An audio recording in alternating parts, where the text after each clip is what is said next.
I never thought I would be a musician one day. My first passion was to make images and trying to understand the world around me and understand the laws of light and shadows and perspective and anything that was visual I was interested in. It's my birthday, I get high. We were born to die.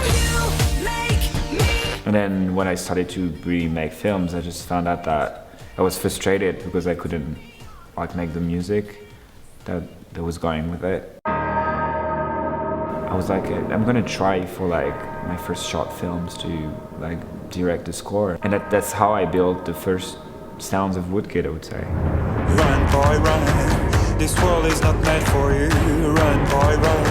They're trying to catch you. Run. When I did The Golden Age, my first album, I didn't know how to make a record. I didn't know. I wasn't trained for that. I learned as I was doing it. But I think I used my abilities as a director to direct something, to manage a team, to explain clearly what I want.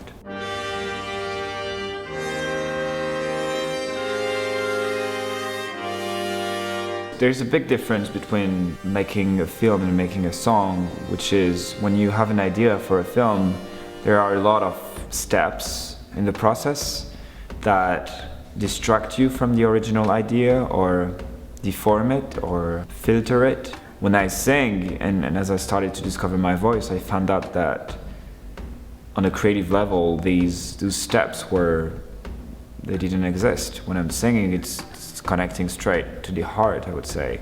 So there's that direct connection when I sing between the result and the emotion, which is amazing. Is there anything I could do just to get some attention from you?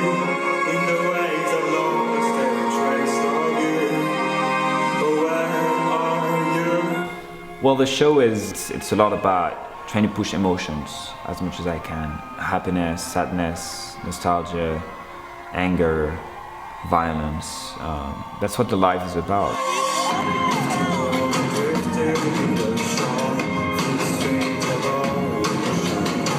I have these massive projections behind me, which are not the music video exactly, but which are black and white symmetrical objects that are like textures and that are like feelings and emotions that can complement the tracks. And you never really know if you're in a contemporary art installation or in a gig.